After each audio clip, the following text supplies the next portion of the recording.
like sucking, but I ain't gay. Legit bad podcast. Fuck those honkies. Welcome to Costco. I love you. He really knows how to suck a wiener.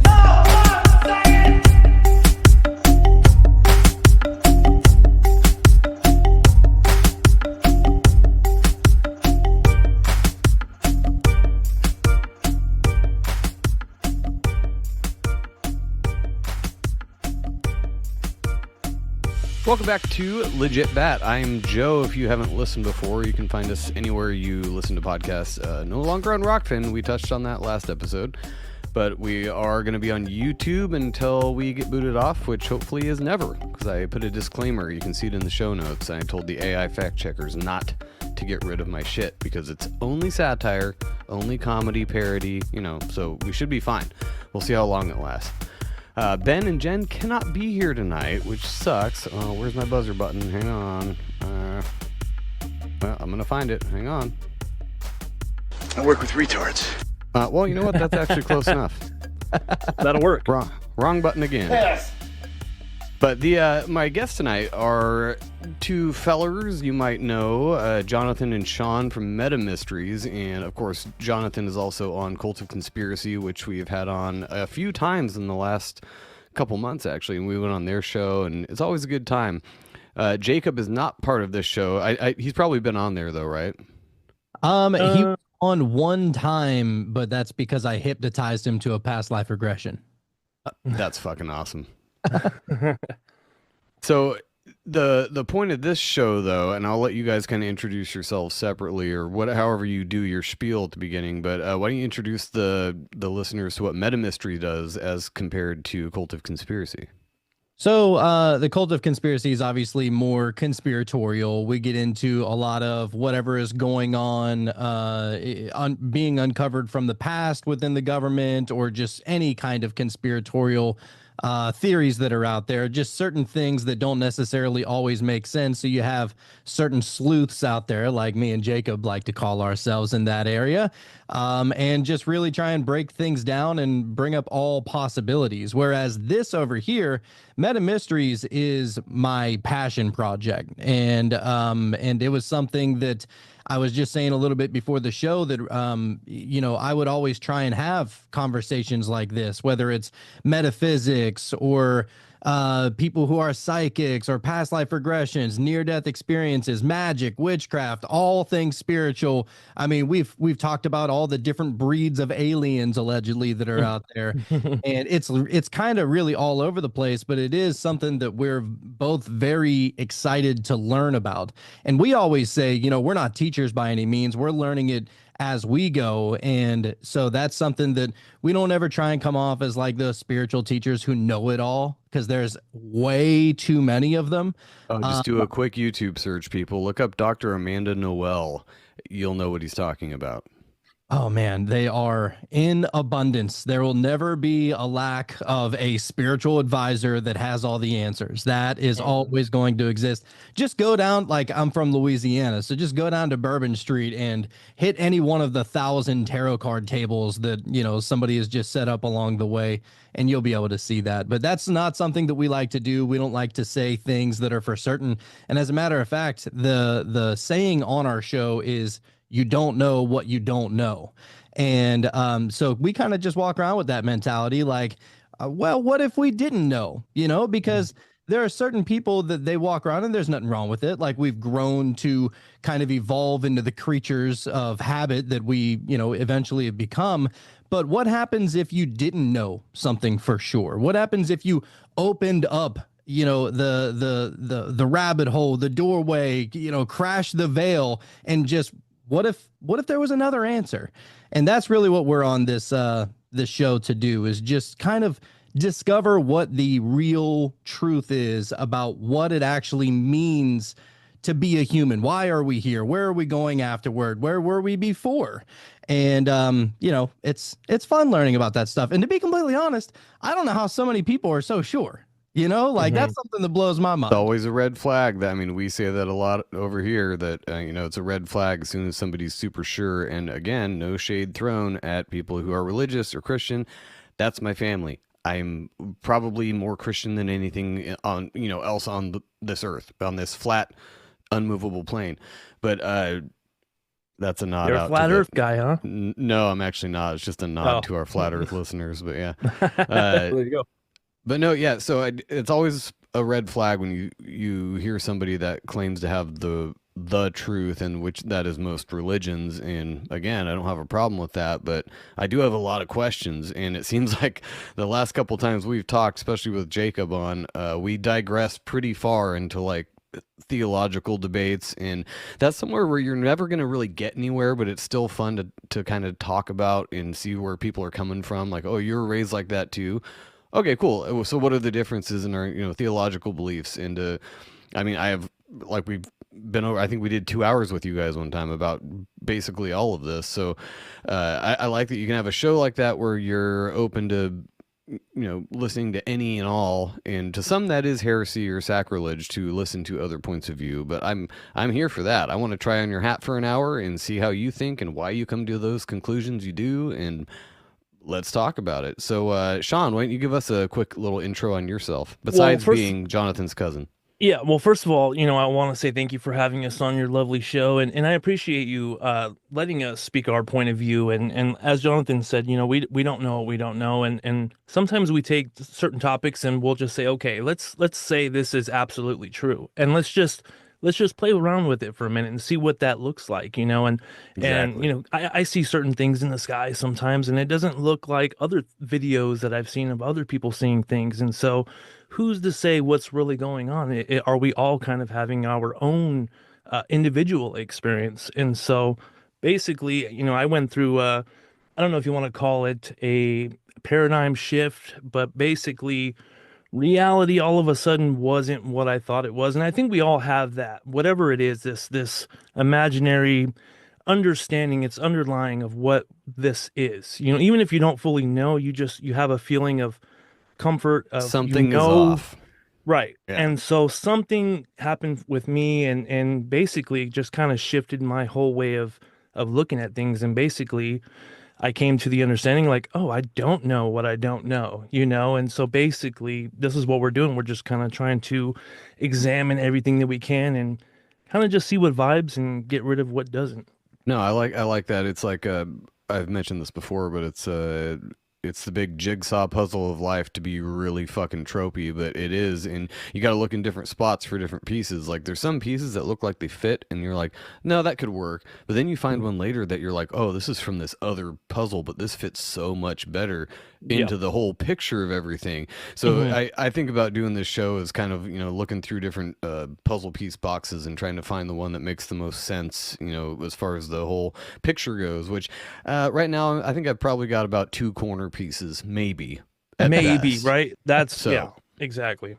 And No, this is that's a 15 absolutely million right. piece puzzle, so I have a ways to go. I feel that same exact way, because for those people out there that do feel like they have it all figured out. Look, it is a very comforting way of looking at this reality, but inevitably something is going to shake you off of that very shaky foundation that you built your house upon. And there's going to be certain things that you may come across, certain information, or you may experience something that doesn't necessarily fit into your box. And that's where we like to dive into those holes. Like, why does certain like witchcraft stuff work? Why does certain magic work? Why is it that every time I hypnotize somebody for a past life regression, they see their entire past life? Like, where is that coming from? Well, and this is where it gets real dicey too, because when you get the people, especially the super religious types, that think anything to do with magic, which I also call prayer, anything to do with magic is of the devil, because it's, I don't know, it's enforcing your own will on a situation or something, which is what praying is. You're not enforcing it, but you're asking for my will be done, basically, Right. So yeah, it just depends on the terms you use. I mean, I bet you could do a whole show on magic and just substitute prayer and present it to a Christian audience, and they'd back you 100%. It's just Oh, a yeah. changing of the Wouldn't think verbiage. any different. Yeah, there's certain practices within witchcraft where they would speak words into their stew that they're brewing up, and people pray over their food before they eat it. It's all about putting good vibrations, good vibes into your food before you ingest it, and so it's Right, the all about the intention. intention and everything else. And so it's really there's this underlining thing across all belief systems, I think, that kind of have something to do with each other, but we call it different things. And so, yeah, dude. And I think that a lot of what people believe is kind of predicated off of their experiences. And maybe it's predicated off of experience. Maybe it's just, handed down to you from your family. Maybe you went to church every Sunday whenever you were little. So now that's the thing you do, Nurture is a big part of your worldview for sure. Yeah. 100%. But there are just certain things that I have personally experienced. Sean, the same. I'm sure even you too, Joe. But there's certain things that I personally have experienced that I can't put it into a box. Like there's no place to put it inside of this box. And I think really the main goal here is to just take that box and throw some fucking TNT into it and explode it to hell. Because well, first you got to cut a hole reality in the box. doesn't fit in there. Right. No, I feel that same way. So it's like, that's what we're fascinated about. Like we're constantly doing shows that will further expand our consciousness or further expand, the way that we look at this reality. And to be completely honest, like our goal is to just trip each other out for an entire episode. Like that's really what we want to do. Like forget DMT, forget mushrooms, forget like all these different psychedelics. Like we want the information to be psychedelic. And that's the most fun. And there's plenty of that out there that I always say that, what we're living, and not just me, obviously, but whatever this is, whatever we're experiencing right now is so much more monumentally bizarre than any of us can imagine. So that's why when, weird stories come up, I mean, at this point in the game, I've been doing the show for long enough and just been a weirdo my whole life. So at this point in the game, though, when I hear something, I automatically go, wow, that'd be crazy if that happened. And, it's some story of a dude getting abducted, a thing in his ass. I'm like, I'm not going to say that didn't happen. Maybe in your mind it did happen. I don't know. It very well could have. And I don't know what the fuck aliens are or what interdimensional beings are or demons or I don't know what any of that is. For all intents and purposes, I've seen none of that my whole life. I've seen influences. I've seen, nudges or nods in certain directions, but I haven't actually, with physical eyes, seen any of this stuff. So it is all just kind of up in the air, anecdotal speculation, all that stuff. But guess what? That's fun. And it's fun to hear people talk about, which is kind of the point of this show too.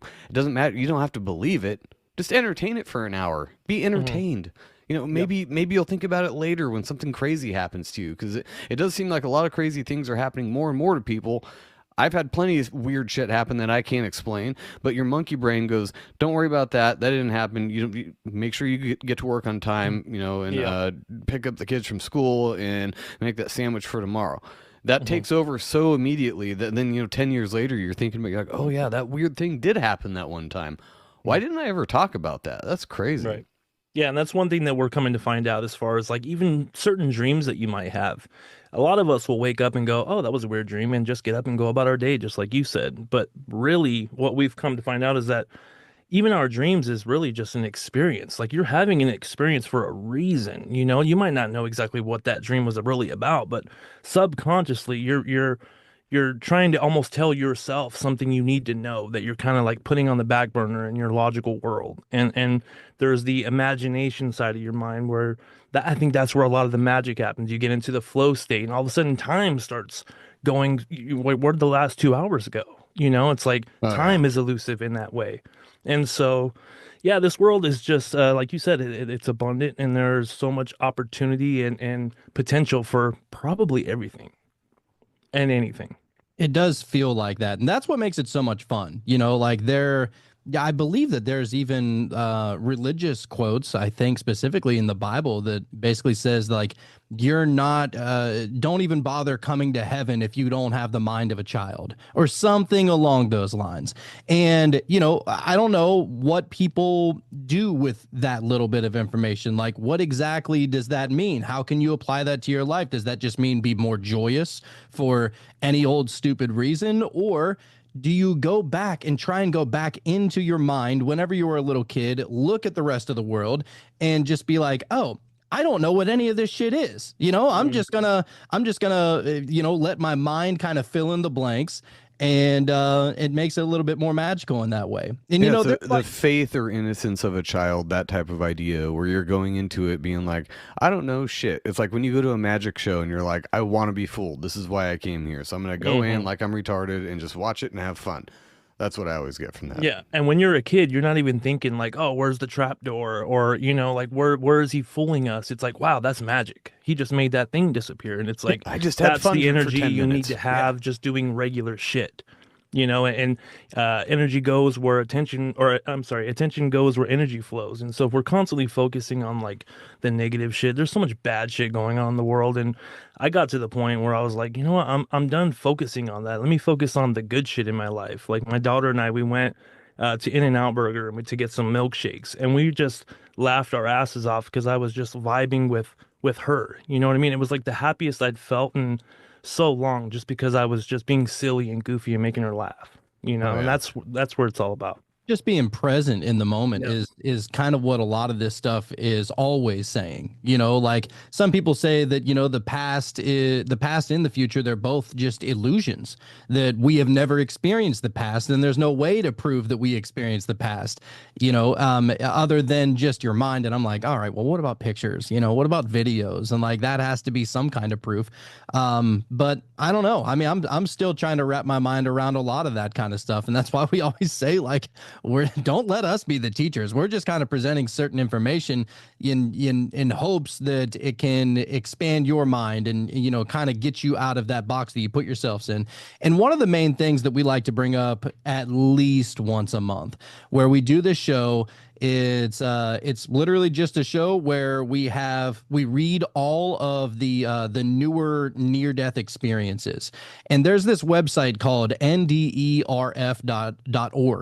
And it's basically a guy, used to be a doctor, and then I guess he had seen a bunch of people that were coming in to the hospital, and they would die for a couple of minutes, or die on the gurney, or die on the operating table, and then they would always come back with these fascinating stories, and he never really believed them until he eventually had an experience of his own, and it was super cool. But the way that has kind of just, you know, paved the road ahead for him is that he just became extremely addicted to that kind of information. And so he started documenting all of it because he knew that it wasn't just a one-time thing that happened, or, oh, it happens very rarely. Like the amount of documented stories that have been documented on this website, it's by the thousands, if not the 10,000s. What was the website real quick? I'm going to throw it in the notes.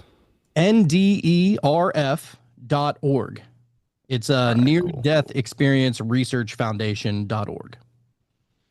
But anyway, so he's started, you know, he built this website to allow other people to document, you know, whatever they experience on the other side. And some of them are near-death experiences, and some of them are, they have like different terminologies, but some of them are out-of-body experiences, whatever. But what's very, very fascinating is that they're not all the same. Not everybody experiences the same exact thing. I mean, think about it. We don't experience the same exact dreams when we go to sleep. Or the same exact life. Or the same exact life. Yes. Or two people can look at the same thing and come away totally different with how they saw it. So that's how I love the NDE stories too. And it is weird how similar a lot of them are and how wildly different some of them are. And I think it is colored by your upbringing and your general perspective in life, where, you know, people have the void. There's been people that have NDEs and it was just void, nothing.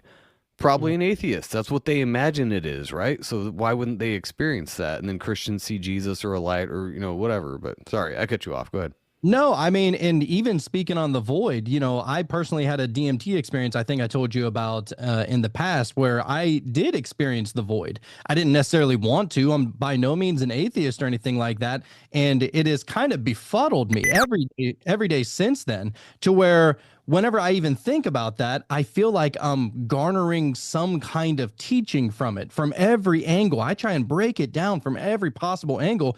And I'll just say this, dude. I mean, yeah, I experienced the void, but I also experienced that I was inside of the void. Like I was there to experience the void, so it wasn't nothingness. I was there. And so, I mean, Somebody was still observing it, is what you mean. I was still observing it. Yeah, I was observing nothingness. And, that's kind of a weird place to be. And it was fucking scary. Like, I thought that I actually blew up this entire world. I thought that, like, literally this world was a matrix and I died. And therefore, since I died, everybody else died. And this whole reality ceased to exist. Almost like a game over. Like you die. That is kind of how it is, though, right? When somebody dies, the only person affected is everybody else except you. Mm-hmm. Yeah, and Feels like that. we've had a guy come on. His name was David Ditchfield, and his near death experience was basically like he was in space, and there was like a waterfall of stars, and he thought about his family, that he left behind, and he got sad for only a moment, and then he just had the understanding like they're gonna be okay, and he was just at full peace with that, like it was totally okay for him to go, and that whole story was like pretty traumatic, like how all that went down. But just stories like this that happen, it's like, if anybody has an experience like that, you can't tell them they didn't experience that, and so where does that come from? Where is that? Just like is that just a transitional period before we go where we actually go when we die? So And as far as the near death experiences, a lot of people will say, well, the only reason why you had a near death experience is because you had DMT secreting from your pineal gland, and they try and get real physical and materialistic with it. And my question is, okay, yes, scientifically that is what's going on. Like DMT does secrete from your pineal gland the moment the moment that you die, or near death experience or something like that. Also, it's the same thing that happens whenever you dream at night. It's the reason why Which is really comforting to me. You go out high as titties. So, oh, dude, the best what's kind to of high, fear? dude.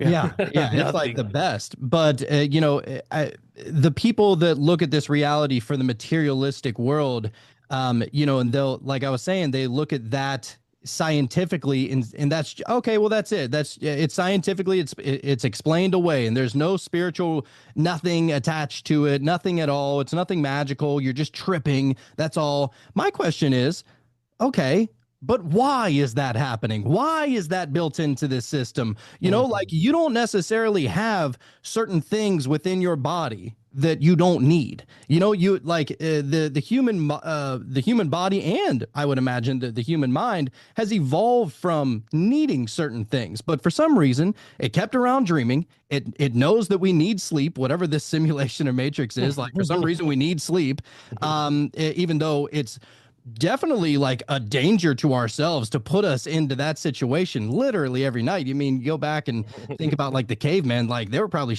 like, oh fuck, man, this is it. I go That's to why sleep. they were in This could fucking be my last caves. time. Because they're Right. like, I have to do this thing where I shut my eyes for 8 to 10 hours. I don't know why, but I have to do it. So I'm going to roll some rocks in front of this hole in the wall and really hope I don't get eaten in the next 8 to 10 hours because I have to do this. Yeah, because the When bear the main goal is just survival. Yeah, and so that's basically my point, is that if we didn't need it, why do we still have it? And I think that that's probably going to be a mystery that is majority unsolved until we actually do get to experience that other side. But I like to think that that's kind of where consciousness resides, or that's where the soul resides, or that's where our energy resides, or something like that. Not necessarily only constricted to the pineal gland, or only constricted to the DMT that's naturally occurring within your head. Like, I think that that's probably just attached to it in some kind of way. And so, this is the kind of stuff that we love talking about, is the near-death experiences. And I actually have one pulled up if you're open to hearing about it, sir. Oh, yeah, for sure. I just wanted to say real quick, though. Yeah, I think of the dream world as kind of the in the Matrix, to use a way overused example, but in the Matrix, when they're in the white area where he's like, this is the loading room or whatever, like you can do anything in here. That's what it kind of reminds me of. Or like, a blank Minecraft. I've watched my son play that. I don't play it, but it reminds me of that, where it's like, here you go, here's a blank canvas, do whatever you want. Like this is the free zone. You can do whatever. And your brain is like, fuck yeah, and everybody knows how dreams go, but yeah, it's like a blank canvas for your brain to just do whatever it wants for 8 hours. And why did we keep that? And that goes into different perspectives. If you're going the evolutionary route, that's a mystery. If you're going the creation route, still kind of a mystery. Yeah. Like, why do we have to do that? What are you doing? And then you can get into the new age, and that's, it's giving you omens or signs or your subconscious or however many ways you want to describe it. Still, nobody really fucking knows. And if they tell you they do, don't listen to them. And I think that they're well, and to go on top of that too, like I think that let's go down the idea route here of the any kind of religious story being correct, right? And I'm not here to bash anybody who believes in a religion. Totally fine. I would much rather somebody be religious than an atheist all day long. But whenever it comes to religion, you think about the idea of whenever, like, every single thing that happens to a human, that had to have been coded. Everything that happens in this reality had to have been coded by some kind of creator. I mean, wouldn't you say that too, Sean? Like, if there's a creator, which, I mean, maybe there is, maybe there isn't, maybe there was a beginning, maybe there never was a beginning. Maybe it's just always going and it's infinite, and we just view it through that lens. But let's just play this little game that there is a creator. You can imagine that. I mean, look, we were created on a specific day, like the animals were created on a day, the vegetation was created on a specific day. We were created on a specific day with very like distinct features and very distinct things that we're capable of doing. I don't think that, there's like so many examples that are just rushing through my mind right now of like, all right, if there's a creator and if it's that creator to that religious book, why did he create me with this or with that? Or why was a lot of different things kind of created? I don't know. I like to think kind of outside of the box and try and almost, to put it into like Cat Williams' mind, he kind of tries to go into the mind of God. And I really love those kind of conversations. Like, what do you think God was thinking whenever, this is what Cat Williams said. He goes, what do you think God was thinking whenever he knew to put 2 stomachs inside of the cow? Like very specific that cow needed 2 stomachs in order to survive. And I like to look at all aspects, like, why is a male's G-spot in the asshole? I don't know. It just is, like. It's so that every time you take a shit, you can get off a little bit. Yeah, maybe that's what the case is. No, that I mean, you could argue that shit all day too, like the creation versus evolution, and evolution as natural selection, and it's just an evolved process because of external, things, and your body adapts to that or whatever. And you could do that. I mean, it is a nice little package with a bow on it to say it was all created and this is intentional. And mathematically, it does look like that sometimes when you're looking at the math of the universe and the Fibonacci sequence, all this shit. But it is funny. It's almost like Easter eggs. And that goes back to kind of simulation theory too, which doesn't exclude God by any means. A lot of people think that simulation theory means there's no God. No, somebody made whatever this is, whatever this mathematically perfect thing is that we live in. Yep. Somebody made that, or something programmed it, or I don't even know how that's arguable to think that it just came from literally nothing into all of this. Occam's razor, let's go. I mean, that doesn't, the more likely thing is that we're in some kind of simulation. Doesn't mean it's not real. Doesn't mean there's nobody who made it. It just is some kind of weird. It's the Maya. It's the illusion. Like yes. So, but yeah, to think about the Easter eggs that the coders would put in there, I think we talked about it on a show or two ago, but it's a great show, a little bit woke sometimes, but it's called Mythic Quest I think it's on Apple TV, and it just kind of shows behind the scenes of people making games, and it's made by the same guys that made Always Sunny in Philadelphia, and it's got a lot of that same humor in it. I fucking love it, but so it kind of goes into like, the different behind the scenes video game stuff, and it always made me think of that, like if they're planting Easter eggs on purpose just for like a gag.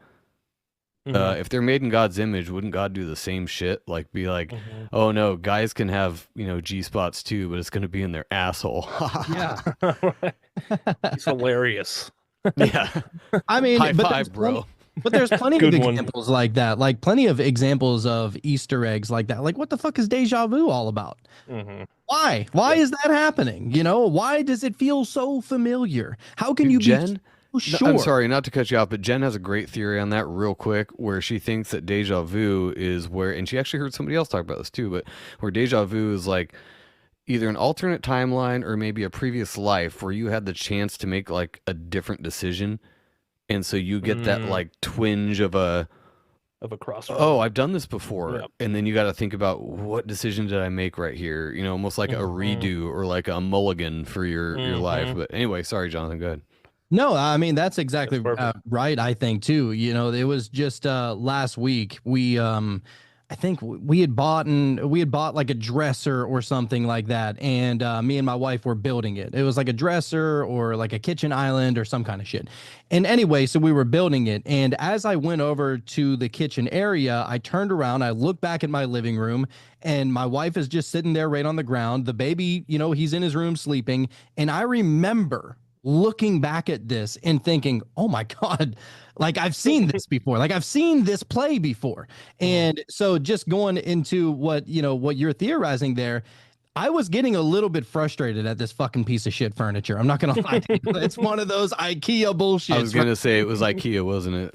It was something like that. I mean, Amazon is the new IKEA, basically. But you get any kind of furniture, then you got to build it yourself. It's all made out of plywood and these shitty little Allen wrench screws. I'm like, you what? tighten the screw too tight, and the whole side is fucked now, and you got to glue it. Right. And, yeah. Yeah, just a pain in the ass. And I was getting real frustrated because it just wasn't working. We just couldn't figure it out. And I remember getting that sense of deja vu as I turned around and looked back at the living room at my wife and everything.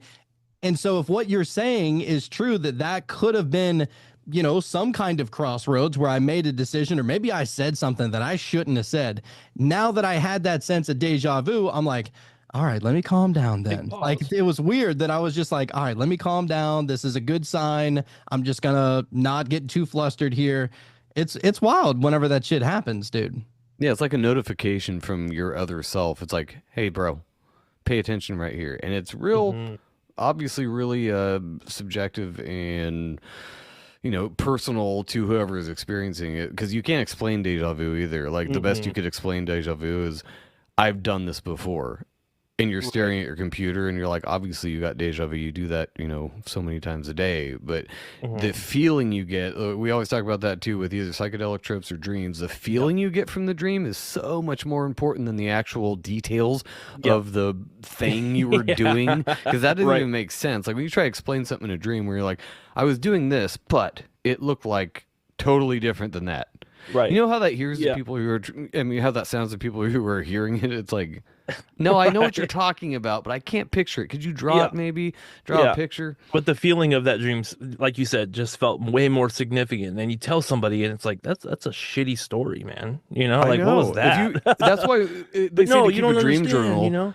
They say keep a dream journal, and I've been meaning to do this for 10 years. But if you actually start to write down your dream, if you can remember it, and you want to do that at 3 a.m. when you're trying to go back to sleep, if you can do that, you wake up and read it, and you're like, what the fuck is that?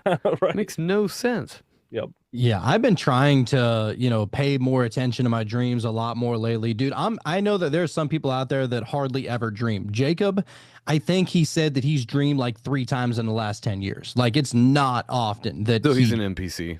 Confirmed.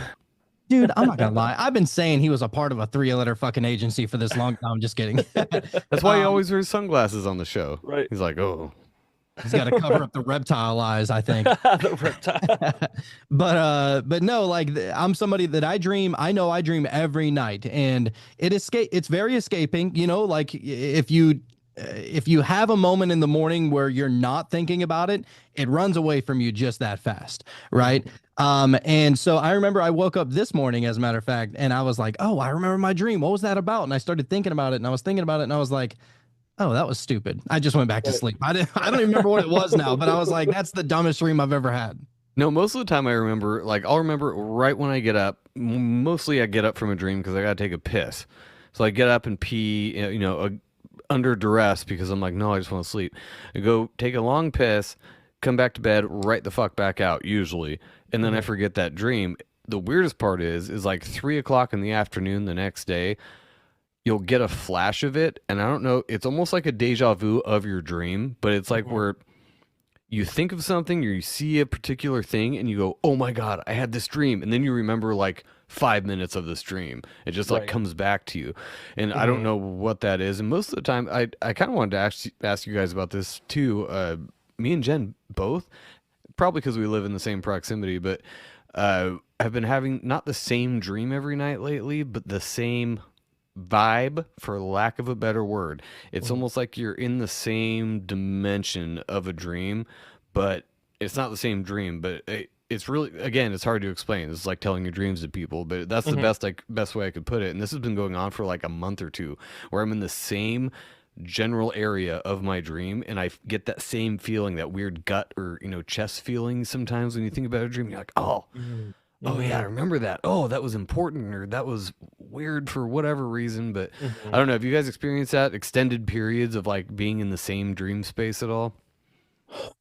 I've had dreams that are reoccurring for sure, but as far as my wife and I experiencing the same dream, that's awesome. It does remind me of I can never remember the name of this guy, but he was kind of the father of remote viewing within the CIA, and he went on, I think he went on the Rogan show or maybe Sean Ryan show, one of those. Who And hasn't? I know. But anyway, he went on there and he was explaining some of the certain modalities that are within remote viewing. And then he talked about this one experiment that him and this other guy did while they were, working on this remote viewing kind of thing. And they were separated in two different rooms, and they made a goal of going to a specific place, a coordinate, and that they made a goal to try and view something there. Anyway, they ended up meeting each other there inside of this remote view, and they had a whole conversation together. They had a whole conversation with a third entity that was there, and they came back and they didn't share that information. They were in two separate rooms on purpose for that reason, to try and prove it further that there's not like just somebody making some shit up, right? They should have put him in a Faraday cage just to double blind it, Right. Yeah, well, they ended up coming out and they shared the same exact story, almost word for word. And it's like, I mean, what is that then? This cannot be a strictly physical, material reality that you always thought that it was, and that happens. Like the Matrix be matrixing sometimes, I think.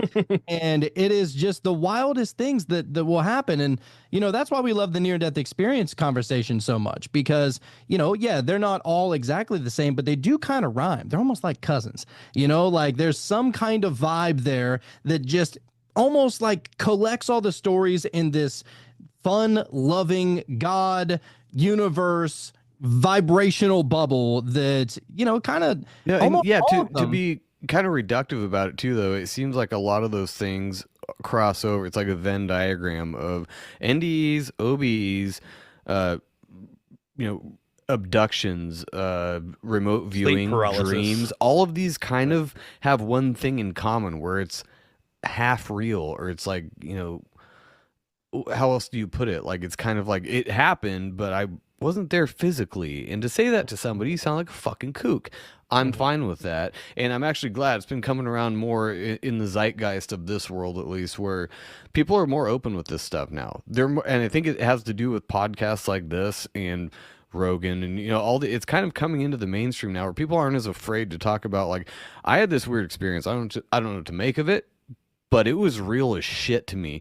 And I've had several dreams like that too. And I'm like, was that an OBE or just a dream? It happened at night while I was sleeping, but could I have possibly gone fucking somewhere else? Because I was not here. And you can tell by the way it feels, again, which is subjective. But I had a very intricate, like HD 4K fucking dream that I remember details of to this day, like it happened.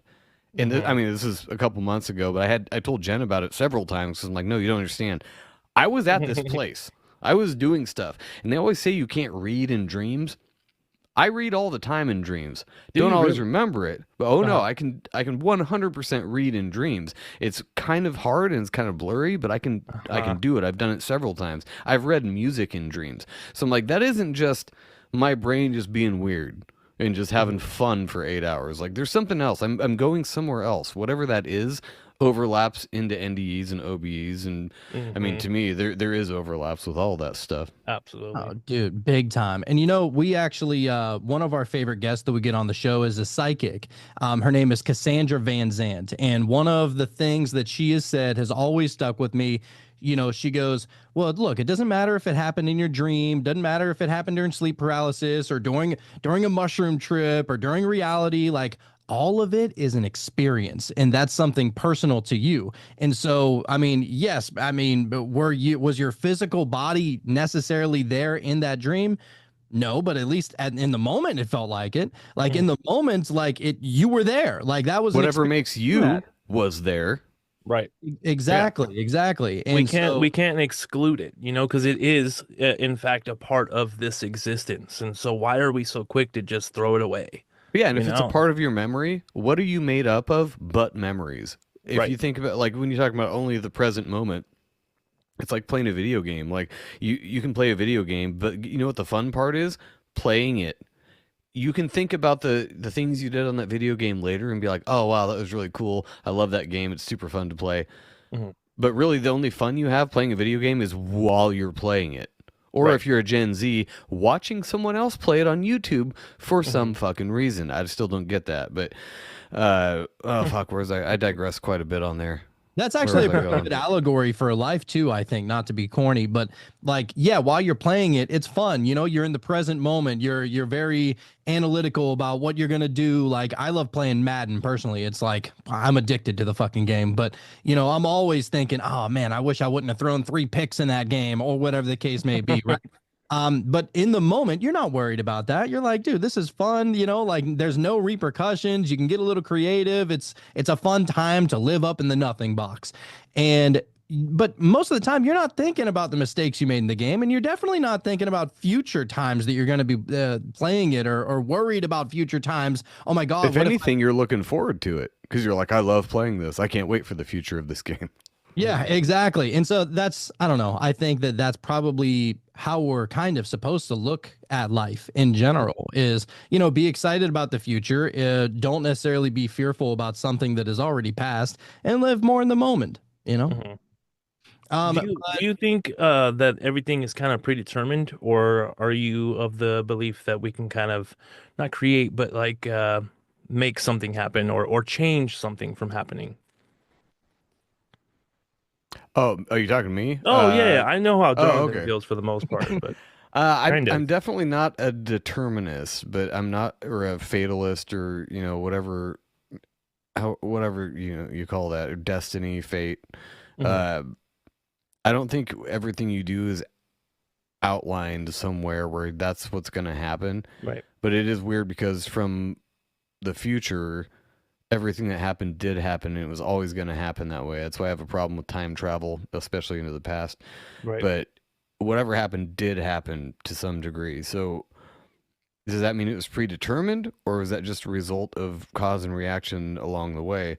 Right. It's such a hard thing to do because, people, especially Christians, like to tout free will. Like, you have free will but from God's perspective, he already knows which choice you're going to make every time. So yes, while you made that choice, God, however you conceive of that, already knew what was going to happen. So is it really free will if, the ending is already predetermined? That is determinism, though. The Bible is determinism because they know in the end God wins and we all live in heaven forever. Amen. So that's pretty deterministic though, isn't it? That Yeah. means you don't really have, I mean, you have technically free will according subjectively to you do. Mhm. But if you zoom out, it's not that you didn't have a choice. It was just that you were always going to choose something no matter what. Right. So I'm somewhere in the middle there because Yeah, I'm like, that's what yeah, it's I always could confused me choose about it. to choose. I could choose to drink this water or this beer right now, and I have free will, right? Mm. But once I That's- do, that was always going to happen because that's what happened. It's Right. hard- yeah. that's how I that look makes at it. sense. That makes sense. The thing that I never understood about that, if God knows exactly what we're gonna do already, then then it's almost like he created, let's say, okay, that all of my decisions have led me to go to hell, so he created me knowing I was already gonna go there. I And- had and that that problem and- too. You know what I'm saying? That's the one thing that I think about that I'm like, I don't know about that. I don't think No, a so- God would create us just to go to hell so that others can go to heaven. Well, according to Christians, he didn't because you always had the choice. But if God is omniscient and knows the beginning and the front end and the back, whatever, Mhm. then he already knew before he even created you, this one isn't going to make it because of certain decisions and he's going to end up dying, going to hell. But I'm going to, it's like, I always liken being God is to like watching a movie you've seen a million times where you know exactly what happens in each scene. And you're always like, don't go behind the chainsaws. That's where Yep. the danger is. But Yep. they're going to do it anyway. It's like they technically had free will, but you already knew they were going to go behind the chainsaws, get cut up, and then they were going to die. Right. So that's how I look at it. I mean, I've yet to hear a good argument against that. And if there's any Christians out there, I welcome it. Come on the show. Tell me about Right. it. Because yeah, man, because I'm sorry, go ahead. oh no, I No, said 'cause I even still in- have questions.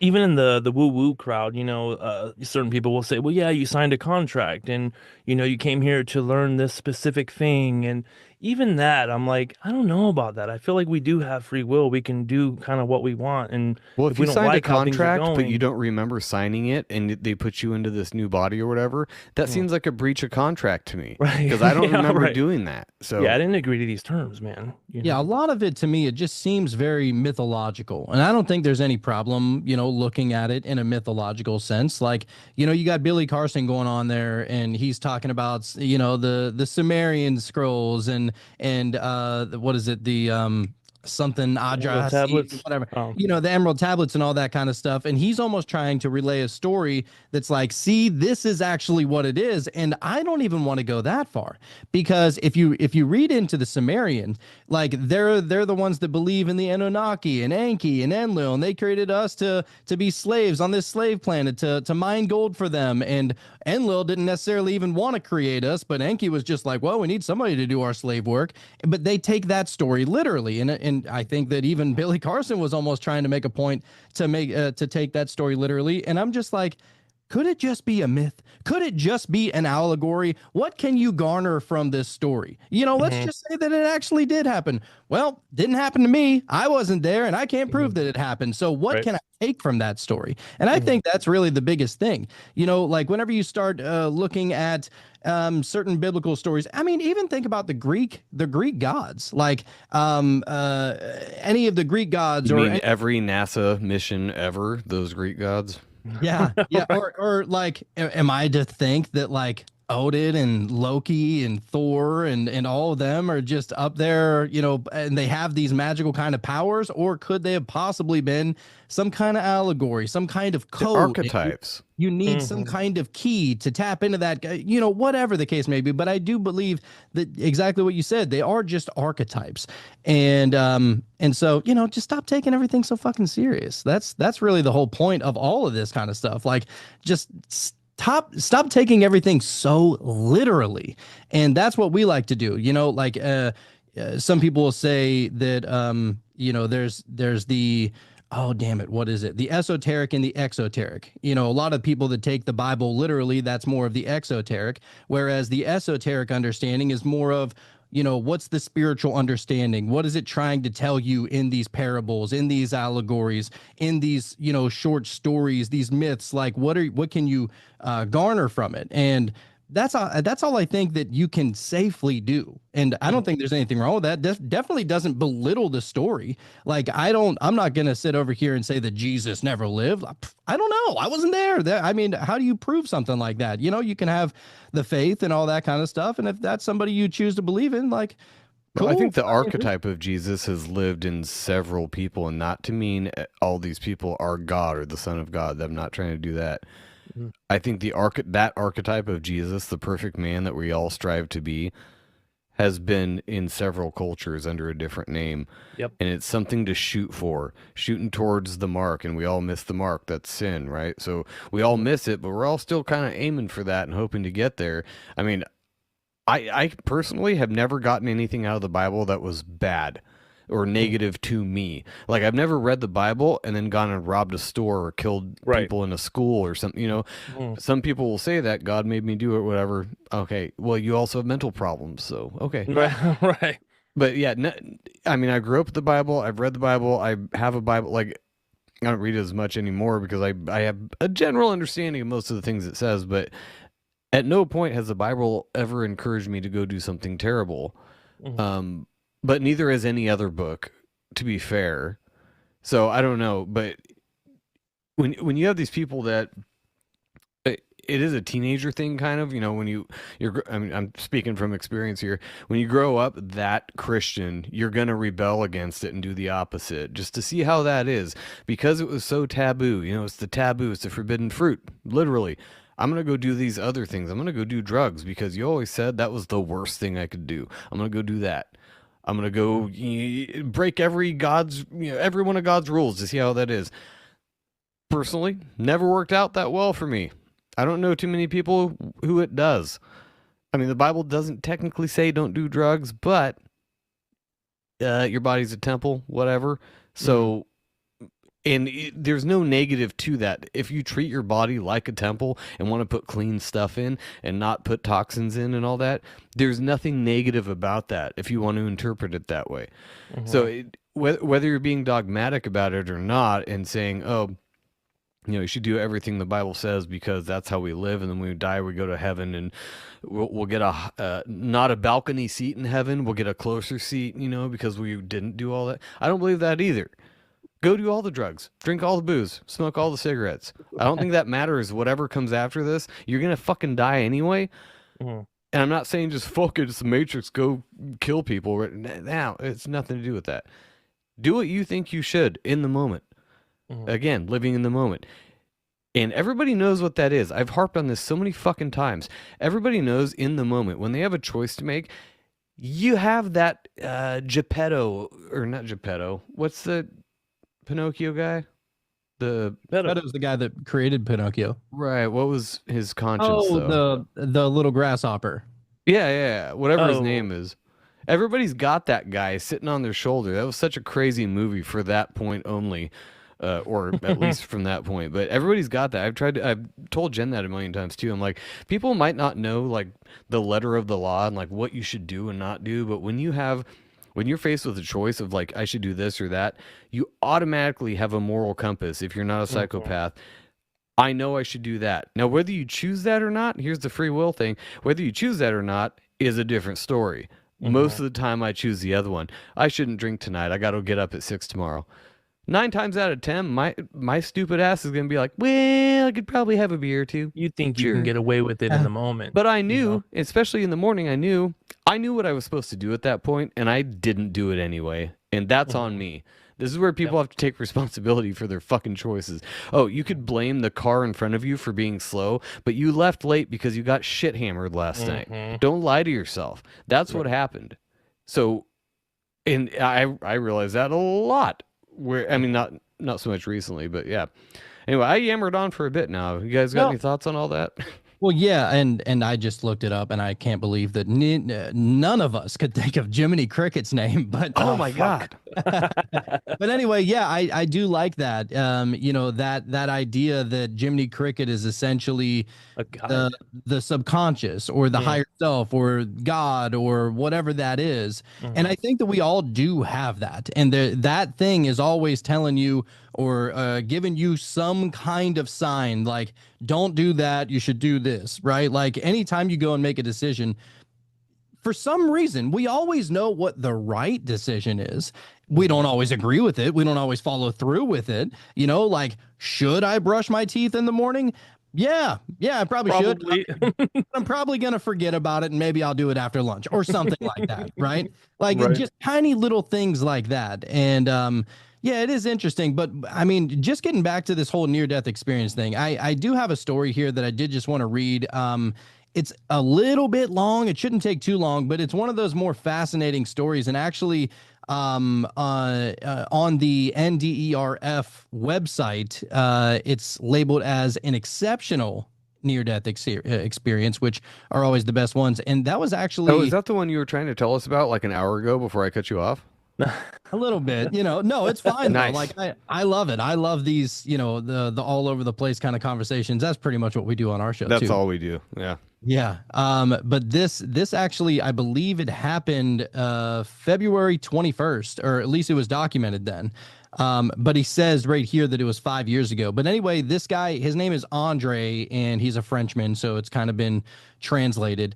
So there might be some words that I stumble across because they don't make sense in the English language. But to be fair, there's Can a lot you share a of screen, or do I have that enabled? Yeah, I can share the screen real quick. Yeah, do that. Let's see here. All right, here we go. Okay, so this is Andre, and it says, it was Friday afternoon. For 2 days, with the help of Mark, a work colleague, I tried to elucidate the breakdown of a spectrometer, which is a machine allowing the analysis of particles suspended in a liquid. Shortly after 3 o'clock, I sat on a high stool and reached out for the plasma torch enclosed in the center of a 2-meter-high square metal column. To access certain mechanisms, I had to take off the protective walls around the metal column. My body was resting on the wall while both of my hands were resting on the upper edge of these two walls and perpendicular to the previous one. My balance was unstable. I didn't know much about this device. I positioned myself to check the lighting of the torch, and it was Mark who was in charge of starting it up. We were facing each other, but he was offset from me by about 2 meters to my right. He was managing the control panel and was absorbed by the computer screen, which displayed the parameters that we had been waiting for 2 days. He asked me if it was okay for starting it up. I answered, okay. He pressed the switch with his gaze fixed on the control screen. I was completely paralyzed and stuck to the metal. Instantly, I felt such intense heat and unbearable physical pain. I screamed out, but no sound came out of my mouth. I understood that I was electrocuted, and I knew that I was going to die. I didn't know yet that my chest was firmly supported by 4 electrical resistors parallel to each other in the direction of height. The highest of these, located below the base of my shoulders, carried a direct electric current of 4,000 volts under 5 amps. The second resistor, at the level of my heart, carried an alternating current of 220 volts under 10 amps. As for the resistors, there were low voltage currents at low intensity. So he shocked himself, basically, big time. It says, I had a dialogue with myself. No, I don't want to die. It's much too soon. There's so much to leave. No, it can't be the right time. It's absurd, completely stupid. There are my children. They're still too young. I can't abandon them. I love them so deeply. What will happen to them without me? Why me and why now? I'm the father of 3 adorable boys. And I'm horrified, but what to do? Mark wasn't looking at me. He was too absorbed in analyzing the parameters. He didn't realize anything was wrong because I couldn't make a sound. I couldn't take it anymore. This suffering was unbearable. The torture had to stop immediately. I felt all of my strength leaving me. All of my physical and psychological resistance was fading, and I finally surrendered to death. The images of all my material attachments paraded before my eyes. My car, apartment, furniture, objects. I was abandoning them forever. Then came the images of all my emotional attachments. My children, my parents, the woman I loved, my friends. I was leaving them forever. This process was fast, intense, and irreversible. Finally, my own image, the identification of my personal identity, was definitively erased, completely freed from all of these attachments, free from these concepts. Andre no longer existed. At that moment, I opened a door to onto an infinite, very happy consciousness. I was dazzled by an intense luminosity, submerged by an immeasurable, omnipresent, and eternal love. I was nothing more than a gaze that saw more than 180 degrees with extraordinary accuracy.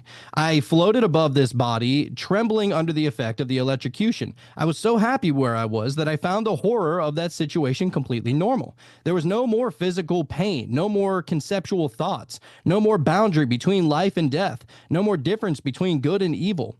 Words were useless because everything was love and I was eternal. I remained a completely neutral witness, completely free and completely happy. I was invaded by a love of divine power that abolished all fears, all nauseating thoughts, all notions of time and space. It was more than wonderful. I let myself go towards this garden of Eden, where everything was more beautiful. The colors were more vivid, the sounds clearer. I developed an unsuspected extra lucidity and authentic feelings that were much more intensely felt than anything that I knew from before. Like a flash, I glimpsed what my life was, and I realized that many unjustified feelings had deprived me of real happiness. I loved sparingly with an overdeveloped sense of discrimination. I understood that I was afraid to love, and I felt a lot of bitterness looking at this poverty. I discovered that love is our true nature, and weakness in this area has disastrous consequences for our own lives and for humanity. Paradoxically, where I was, all life had meaning. It didn't matter if my experience had been good or bad, happy or unhappy, long or short. It didn't matter because everything was good. The alchemy of love allowed the true knowledge of everything in the universe and justified all personal or collective destinies. There was a luminous presence so loving that I felt loved as I felt as loved as I had ever been. Its radiance invaded my soul, and its knowledge was infinite. I knew that I was in a world where everything was possible. There were no more obstacles. My mind could move in the 3 dimensions at the speed of intention.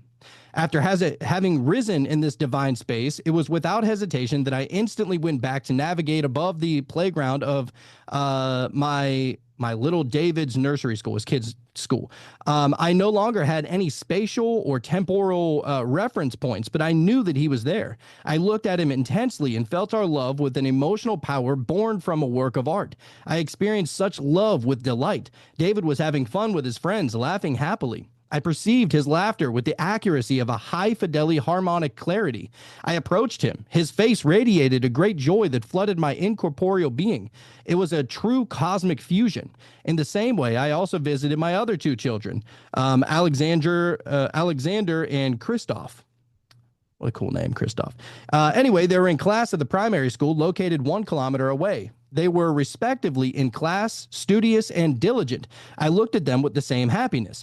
At the risk of interrupting my story for a few moments, these schools are 2 kilometers from the scene of the accident. But ultimately, this precision is unimportant because if they had been located several hundred kilometers away, I would have gone there as well. I would have assured you of my certainty.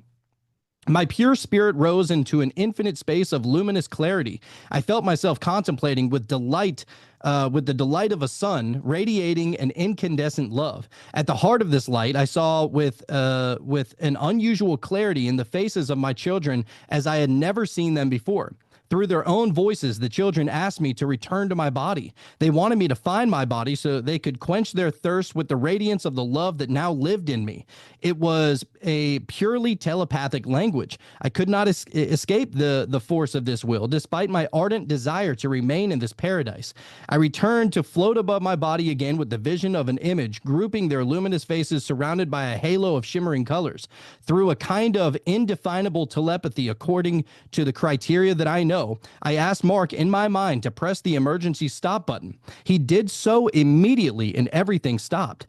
Afterwards, Mark told me that he reacted instantly, saying, "I did it," because I felt that an abnormal phenomenon was also occurring. I had to immediately stop the operation of the machine. I reintegrated into my body as my vision narrowed. I had to make this return to fully realize my path with an accomplishment and transmission of the love that I had received. I was so happy where I was that it was hard to come back to my body. It was also a seal of inescapable responsibility for the peace of my mind and the emotional balance of my loved ones. The choice of birth and death does not belong to us. This decision comes back to this dominant conscious or cosmic presence that I felt so strongly. This being was so whole, so luminous, so loving that I wouldn't dare call it God. It had nothing to do with the God of religious books. I felt pain, and I noticed my body was paralyzed. My heart beated weakly, and I had difficulty breathing. The inside of my hands were burned. My arms and shoulders had undergone such a violent twist that I looked like an old tree, emaciated by a wear of time. I felt very humiliated by this bodily state, and like a prisoner, that for a moment I wished with all of my energy to return to the other side, but it was impossible.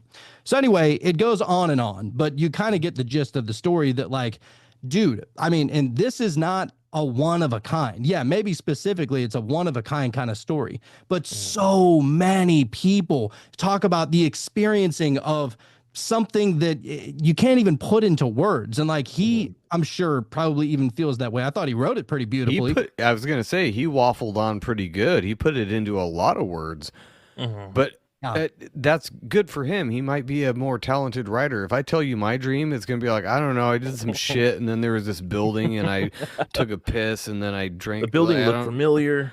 Yeah, but it wasn't. It was my house, but it wasn't. You know, that kind of thing. So yeah, he did a great job of. It looked different. Yeah, he did a great job of explaining that, and I wish I could do that, because that's how I want to describe my dreams. That's like my goal, like to describe it like he fucking did. I mean, I know that wasn't really a dream, but yeah. And one thing that we find. Oh, go ahead. Oh no, the thing that sticks out to me though is that a lot of these things people say are realer than real, or they're hyper real, or you know, they see colors that you can't describe because I've never seen them before. Which things doesn't like make that. sense. Right. No, and it doesn't make sense to our little monkey brain, but I always bring up, it's my favorite thing ever, that we can only see like 0.001% of the visible light spectrum with our physical eyes. If you think about that, maybe smoke a little weed first, then think about it.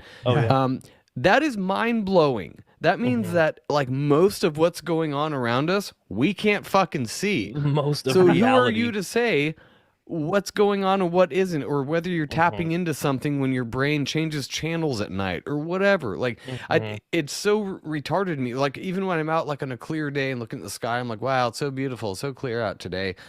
Not thinking that there's like, I don't know, 97 million things going on right now that I just can't see, but they're doing it. It's happening right here, right in my face, in my mouth, everything. You just can't see it. Right. That's wild. And another interesting thing and we see this a lot too, as far as the experience, the way that it ends, you know, like sometimes it'll be an entity that says, oh, you know, you can't go now. It's time for you to go back. And then whoosh, they go back to their body. And it seems to be so timed perfectly. Like this person telepathically tries to communicate with his coworker, like turn the off switch, you know, and then all of a sudden he turns it off and he comes back and he's able, you know what I'm saying? And so it's not like he came back to his body and then he had the thought like, oh, I think I told you to turn it off. It was more like in the experience, he told him to turn it off, and then it happened. And then this is all within what, like a quarter of a second? Probably all that shit happened. Like the time dilation, that's another one I don't understand. Just a quick aside, I had a roommate back in like 2015-16 that I lived with for about a year right before I met my wife, and he died in a couple years ago, way before his time. Drank himself literally to death. He was yellow when he died. Like and he was like 44 or something. Like he shouldn't have died, but that was his thing. I don't know. That's his, who am I, to say, but he's shown up in my dreams frequently, and I only lived with this dude for a year. I'd known him for a while, but I only lived with him for a year. But he made such an impression on not only the name of our show, literally, but like the whole way I met my wife, and when my brother was involved in it, like the whole thing. He was an integral part of our life for a while. So for him to show up in dreams all the time is really weird. And every time he does, this is like a week ago maybe, and I was telling Jen about it. I'm like, dude, Tony showed up in my dreams again, but we were just hanging outside like we usually did, and in the dream I was actually confused as to why I was so surprised to see him. This is a weird thing. Like, I saw him, it was no big deal. Hey bro, oh hey, good to see you. I didn't know you'd be here, And in the dream I'm like, why am I so surprised that he's here? Like, it's Tony. Like, who? It's Why? normal. And then I Right. woke up. I'm like, oh, that's why I'm surprised. He's fucking dead. Mhm. Like Yeah. that's crazy shit. Right. Yeah. My wife has actually had experiences like that too, like having a dream about somebody that has passed, and he'll say something like just a few words, like a literal, like short and sweet message. That's the only thing he wanted to say. And so then you kind of think like, was he there just to give you a message? Was that person actually visiting you? Just to And say hi. yeah, and we went to his funeral actually, and I shit you not, like everybody that I saw, I felt like it was him. Like for whatever reason, they slightly resembled him, and it like I could have swore it was the guy, and it was like happening that whole day. It was like his essence or his energy was just in the house, It was so I mean, weird. maybe dreams they talk about if you hear like a lot of the alien and the ET stories like that, stuff like that, they say that they won't invade your free will, that essentially like you kind of got to call on them or ask for them to come into your life or something like that. They need some kind of permission.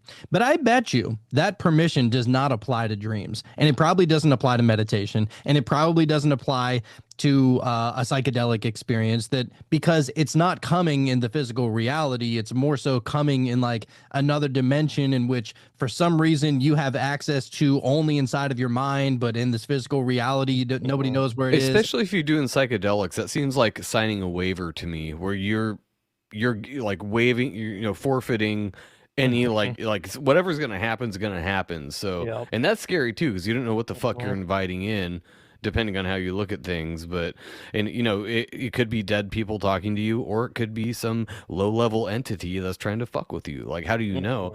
And the reason, or the way I always look at it is, was it good in the end, or like the fruit of what happened?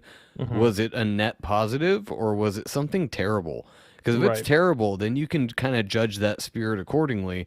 But like with my dream about my roommate, it was great. It was like we were hanging out. I'm like, I'm not saying that was him visiting me. Could have been just been my brain being like, oh yeah, remember this guy? We used to hang out with him all the time. Like, I don't fucking know. But it was cool anyway. So the net positive for me was I woke up going, fucking Tony. Like, I miss that guy. Right. It Right. Just to wasn't get you anything to bad. remember and experience him again, Yeah. And if that was all it was for, then hey, like you said, net positive. Well, Jonathan, did you have anything else about that NDE experience you wanted to talk about? Because that was an epic fucking story. So, did you have any other notes or takeaways from that?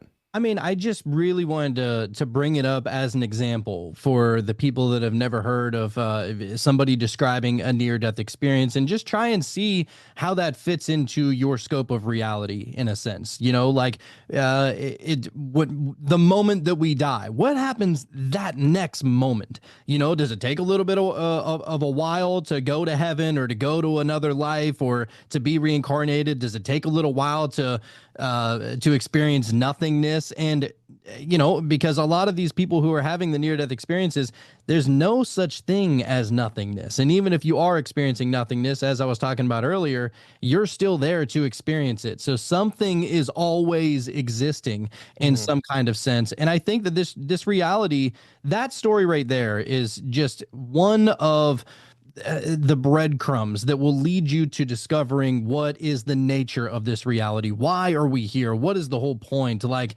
is this a dream? Is it a nightmare? Is it a matrix? Is it a simulation? Is it God's creation? Are we living in a universe? Are we inside of a video game? Like, so many people have so many different thoughts, and people get so angry if you disagree, by the way. That's the For problem. the listeners out there, people will get fucking angry, trust me. so why is it that there's 10,000 plus examples of near-death experiences? Are they all lying to you if you disagree with that story? Like, are you going to call somebody else a liar for having them experience something? I don't know about you, but whenever I'm like purposely trying to tell a bullshit story, I'm not going into that much detail, bro. There's not. Where are you pulling it from? You can only pull it off the top of the dome. That is the high not gonna- strangeness part of a lot of this. Alien abductions or OBEs, whatever. The high strangeness part of it is like, you either sat up for a while and did a lot of drugs thinking this shit up, or you experienced something, because that's something nobody would think of. The little details, like, oh, he had almond-shaped eyes, but in one of them there was like a topaz, or you know all this weird shit you get from these stories where you're like, either you're insane or something really fucking weird happened to you. I don't Something know. happened. And they're usually tiny little details that if you said it or if you didn't wouldn't really make a difference in the story. You know, Right. like just that little bit of information, like did it change the story at all? You could have told the exact same story without that detail and it wouldn't have made a shit. So I like doing that kind of stuff. You know, I like kind of vetting in my own kind of way of like, all right, are they actually explaining this to the best of their ability? Are they fluffing it up a little bit? You know, because there are plenty of people out there, unfortunately, that are so full of shit that just want a little bit of attention. They just want to like on their post. They just want to be seen. And so they come up with this extravagant story, or they have this insane ability, and then whenever they're kind of put on the spot about it, you can call it out. It's so easy, and Yeah, it that's falls apart pretty quick sometimes. and that's what's so unfortunate about certain psychics and tarot readers and, you know, channelers and shit like that. There are, I personally believe all of those things are absolutely real. Like the other world, the other dimensions of the metaphysical realm is absolutely there. And I do believe that some people are getting in contact and are communicating with that other side. But then there's other people who are just so damn full of shit, man. And that's what makes this so muddy, you know? And No, and I unfortunate. love what you said there. Some people are tapping into whatever that other side is. Here's the weird part. New Agers will basically tell you that's all good. It's all positive, love and light. They're here to help us, that kind of idea. Christians, on the other hand, will say it's all demonic, obviously, because it's not the Bible or whatever. So you have these two different things, and here we are in the middle. As far as I can tell, we're all pretty much on the same wavelength here, where I'm like, it can be good or bad. Again, not to go to my biblical training here, but test the spirits. Bible didn't say there wasn't spirits. It just said test them. Make sure that they're what they say they are. If you're in contact with a spirit that's like, I will give you riches, or I will. All you have to do is go on this wild goose chase in Venezuela, and find this one rock and do all this stuff, and then that's fine. But if you come out of it and you're destitute and your wife left you and all that, that was not a good thing you were engaging in. I'm not saying you didn't engage with a spirit of some sort. I'm saying it wasn't a good one. So if you're gonna get into this shit, Ouija boards or whatever, don't recommend it. But if you have, the scrotal fortitude to actually test these spirits and be like, who are you? What's your name? What is your purpose here? And if they can't answer a certain set of questions, tell them to get the fuck out of your house. You don't want that there. Trust me. And I also don't think that there is real reason to have such fear of spirits, because if you think about it, we're It's spirit. all you. I'm a spirit, you're a spirit, Sean's a spirit. These things that you're interacting with are spirits. And it's just, yeah, I mean, maybe they have the unfair advantage of being able to read your mind and do things very magically. But at the very core level, we're made up of the same kind of shit. So I don't like whenever people try and push fear of demons or fear of the devil or fear of Satan. You're going to know that. Like, you're going to experience that level of vibration, I think. Like, you're, in other words, test the spirit in that kind of way. Like, if you're getting some kind of like, for example, we had a dark magician on our show just a few days ago, and he literally sacrifices chickens as his job. That is his job. He sacrifices chickens. People pay him, and he'll sacrifice a chicken, drip the blood over a fire, say some kind of incantation, all while he's inside of this pentagram that is inside of this circle where he's like full on magic. It was the first time I actually felt uncomfortable. Like I actually related to people that don't want to talk about tarot or talk about, because it's like they're scared of that. They don't want to open that door. But like, that was the one that was like, that's a little too much for my taste. You know what I'm saying? But hey, people are going to do what they're going to do. I can't say that I'm a fan of sacrifice. I'm not gonna go there. I mean, if you want to go with the Bible, look at the first 5 books of the Old Testament. That was a regular practice, like once a week, to do lambs or goats or chickens or whatever. So it's not outside of the realm of possibility. I'm not a fan of that either, which is why I can test that the God in the Old Testament was a little bit of a different. Maybe he was on his period as to the God in the New Testament, because it seemed like a totally different fucking thing to me, and which is heresy. I get it. Don't come at me, Christians. But what he was going on with though is that there was certain times where he knew he had to carry out the ritual exactly right. And it's according to whatever spirit or entity or demon or angel or God or whatever that he is asking for this sacrifice to be received from, right? And so he would talk about, certain demons of the Goetia, as a lot of occultists like to dive into, where you can basically, certain demons are good for certain things. Like if you're trying to get rich, you call on old boy over here. If you're trying to find like the love, saints, saint of love or peace or whatever the fuck. Yeah. Archetypes again. Exactly. The same kind of thing. And he said that he was working with this one very powerful demonic spirit to carry out this sacrifice. And he knew that he did the ritual wrong. I think he used quails instead of using chickens for the sacrifice. And he kind of half-assed it. Yeah. Because he had more meat. quails. Yeah, he had like more quails. And I guess the demon was like, these little pieces of shit, like you're giving me this. And anyway, it was really strange because he knew that he fucked up, because the moment that he was done, like carrying out the ritual, he got such like an abundance of like scared and worry and like anxiety like crazy all night. Again, so whatever you're serving, not good, probably. Right. Well, so much so that he had to get up out of his bed in the middle of the night to go out and repeat the actual process, because that demon he basically said, like, look, if you don't make it right, I'm going to make your life hell in some kind of way. And that's the way that he was experiencing that. Now, I'm never going to be calling on no fucking demon. Like, I'm not an idiot. Like, I don't think that is a smart thing to do personally. Although a lot of magicians will say, oh, well, the demons, they're kind of useful in that way because they don't necessarily have like, is this right? Is it wrong? Kind of waiting period to where the demons will carry out the sacrifice of whatever it is that you're asking them faster than an angel would per se. Right. And I think it comes down to what you're comfortable with. Oh, sorry. Go ahead.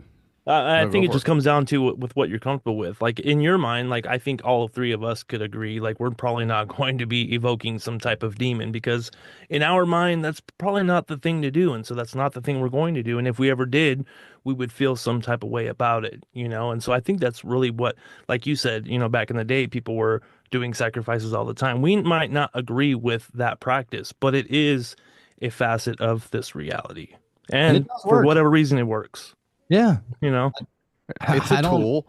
It's like anything else. It's a tool, and you can use it for good or bad. And you can also, have your perspective as it's good or it's bad. And whether it's good or it's bad doesn't really matter if your perspective is it's bad or it's good. It gets so tangled. And what I was trying to say is, Jonathan, I agree with you. I don't like people spreading fear about doing these types of things, especially since when it comes down to it, from what I can see, it all has to do with the individual person. There's never been one time when somebody's been like, well, I was dabbling with a Ouija board and I met this spirit named fucking Nosferatu or whatever, and he made me do this stuff. Okay, but who pulled the knife out? Who stabbed somebody in the eye? That was you still, right? Okay, so it does come down to you. And I hate saying reality is subjective, but in your subjective world, it is.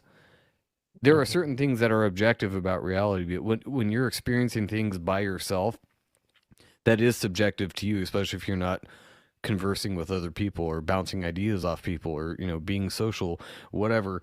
But like if you're fucking around with the spirit and the spirit tells you should go kill this person, it's still up to you. I hate to be like, oh, you don't have mental issues. Maybe you do. Right. But at the end of the day, who pulled the trigger? Who plunged the knife into somebody's throat? It was still you. Whether you were under the influence of something or not, it was still your body doing that. Your brain conducting your hand to do that. It sounds harsh. Conceded to that. What's that? I said, like, basically your weakness conceded to those actions. Right. So there are influences. There are influences like drug commercials. which I've had this conversation, but like ask your doctor about Latuda. I don't know of anybody let's who's see. ever gone to their doctor and been like, how about Latuda? What do you think about that for me? I was Like, supposed no, to ask. no. But if you do and you take it and you die, totally on you. Yes. Mhm. Big Pharma is terrible and their direct to consumer marketing is awful and should be illegal. But you still made the choice. So is that free will or was that predetermined?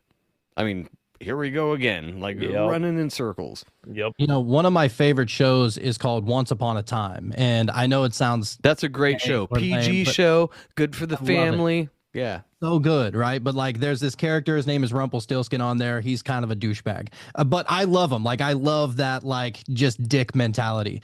But he says something on there. I'm that gonna clip almost that sound drop.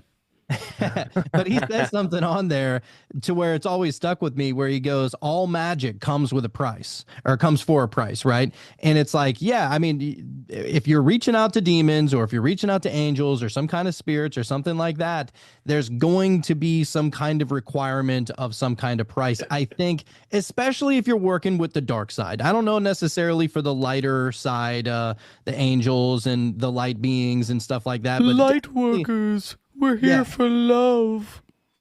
yeah, I feel weird about that kind of shit too. But I hate it. but you know, I think that it's all about getting to know the entity or the spirit that you're working with before you ask it to carry out something for you, because ultimately I think, like I was saying earlier, those spirits or whatever are made up of whatever you're made up of. So if there's a way that you can do it on your own, by getting into some witchy stuff or saying a prayer or doing some kind of magic, that not necessarily calling upon some other kind of entity, just knowing that that power is already residing inside of you, then I think that there's probably not a whole lot of repercussion. And an example that I want to make here is, so it was, I don't know, 5-6 months ago, we did this show. It was on money spells. Just out of curiosity, want to see if they work, whatever, right? So we carry out, you know, all of the things. We're lighting the green candle and we're saying It's a some very kind of simple incantation. thing. It wasn't like very detailed. It was super simple. You light a candle, you stare into it, you think, you use your mind. It's super simple. Money, Yeah, money. Right. You're basically imagining what life would be like if you had the money that you were trying to Right. receive. You're Like, intentionally visualizing the outcome, not the process. Yeah. Mhm. yes, and actually, they say that you're supposed to do that same thing in prayer. That whenever you pray, you're supposed to imagine imagine that reality as if it's already happening. And it's the same way within, these magical things. So basically, you would stare into this flame, into this green candle. You would write, maybe a name or a specific number that you're hoping to achieve on a piece of bay leaf. And then you would take that bay leaf and you would stick it in your pocket or in your wallet or something like that. Some people like to burn it or whatever. And it was so strange, dude, because I shit you not, and this could have been total coincidence, but I don't believe in coincidences. The next week was the most amount of money I ever made in my life. Like, it was like on a week basis. Probably It just was- a coincidence. It was insane, the timing of that, right? And it was like, all right, well, and I don't know what to make of that. We haven't done another money spell since. It would be interesting to try that out again, though, Sean. Well, you can I look think at we that in a couple ways too, because I've heard, I've listened to several shows of people that come on. They're like the transurfing thing, or I'm jumping realities, and there's been people I've listened to that are like, yes, I totally jumped realities, and I'm in a different dimension now, on purpose than when like I was born or whatever. I'm like, wait a minute, you on purposely jumped into this dimension. Okay, something's wrong with you. Why would you on purpose? How bad was your dimension before you jumped into this Right. one? Have you Right, seen what's right. going on? You're out of Could've your done a little goddamn better than mind. that, right? Either Yeah. way, yeah. But it is interesting, and we did talk to what was his name? Nick Hinton. We talked to him a couple times, and he used to be real into randonautica and transurfing and like, changing the timeline you're in and all that. He's actually gone super Christian the last couple years, which I respect. We actually talked to him after that happened, and he's still got a lot of the same ideas, but he's got a nuanced kind of different way that he looks at that now, and that's fine. I'm still interested in that. I want to hear that perspective too. But Yeah, Oh, it is weird. Like I'm not interested in really jumping realities. I want to see what this one's got going on because it's weird enough for me. I don't know if I could handle any more weird. I can do that every night when I go to bed. When I have dreams, like that's enough of a reality twist for me, and then I'll come back to the thing I know, my house and stuff. I think that's just, there's another way of explaining what's going on right there whenever people say that they're kind of jumping to a higher vibration or they're jumping to a different timeline or something like that. And it goes back to an old saying that basically, if you change yourself, you can change the world. Right. And I think that that's really what's going on right there because you only have a perspective. And if you change that perspective, you're going to view the world very, very differently. Right. For you. Right. Well, I mean, and it's always a domino effect. Like if you wake up and there's a negative thing that happens to you, maybe you stub your toe on the corner of your bed, or you get your dick caught in your zipper as you're trying to take a piss in the morning, or something. I don't have that like problem. It's too small. Yeah, I'm right there with you, buddy. Yes. But like if there are certain things that can have an effect on the rest of your day if you're not paying attention and bringing your level of awareness to the forefront. You got to catch yourself in those little moments like that where you're like, why did I get so pissed off about that? That's where you got to stop and take a breather and be like, that's not that big of a deal, buddy. Your higher self has to come in and pat yourself on the back and be like, it's okay, dude. Right. And we were talking earlier about like, people doing drugs or doing awful shit, but like we don't think too much about the thoughts that we're having just on a day to day. If you look at things and you're able to transmute a situation into something that you learn something from, or you're able to see the beauty in something that maybe isn't that beautiful. You know what I'm saying? Then that's where you're shifting your reality. You know what I mean? Because you're looking at things differently, and it just feels better. Yeah. Oh, dude. And like just the simple thing of that one negative thing could have such a domino effect on the rest of the day. Now, think about it. They say that on average, the average person has 60,000 thoughts in a day. So if you have that first thing in the morning, yeah, I mean, somewhere around there, but I'm in the mid-20s in the morning, yeah, probably somewhere like that. But that first thing in the morning, like if you allow that thing to play the domino effect for the rest of the day, it's not only everything that you experience in this physical reality is going to suck, or at least you're going to have the perspective that it's going to suck. It's every thought that you're going to have moving forward for the rest of the day that's going to suck. So it is important to catch yourself and be like, you know what? Because I can't tell you how many times where I got pissed at something and I'm pissed throughout the day and I'm like, I forgot why I was even pissed in the first place, but I'm just carrying around this energy of just darkness. And I think as dudes, we do that a lot where you don't even know why you're pissed off about something, but you're just, this fucking sucks. I don't know. Right. And then you think about it and you're like, oh, did that start with that bitch cutting me off this morning? Oh, it might have. That's usually how it starts. Traffic. And it's always an Asian lady. Sorry to pick on you, but it's true. Sorry. I mean, they suck at driving. It's just a fact. Oh, God. Well, you guys, thank you so much for coming on. We're going to wrap this up, but any closing thoughts you have or words of wisdom before we head out of here? Yeah, just try and keep an open mind about a lot of this kind of stuff. The people that are looking into these topics, they're not, into the dark occult. They're not worshiping Satan. They don't have a demon that they're regularly conversing with. Not all of them. I'm sure some of them do, but just some of them for sure. Yeah, but just because somebody decides to shuffle some tarot cards, or somebody decides to open a magic book, or somebody decides to look at near-death experiences, past lives, psychedelics, anything like that, it's not satanic, it's not dark.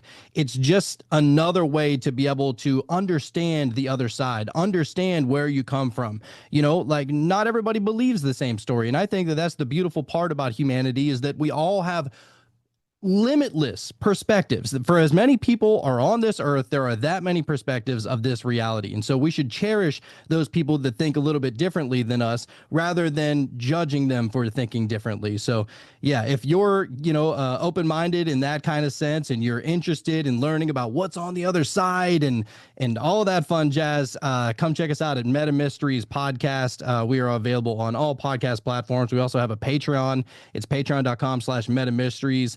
and where we go live every Wednesday night. All of the one, we call them, all of our listeners can join us every Wednesday night if they sign up for the Patreon show. And as a matter of fact, we just every so often we have like special guests that come on for those shows, and so then all the guests can converse with the special guests that we have on. Last night we had the psychic, as I mentioned earlier.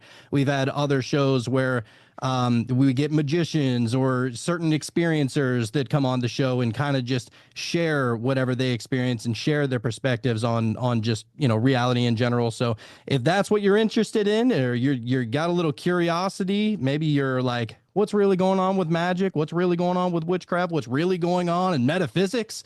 Meta Mysteries is the place to go for that, baby.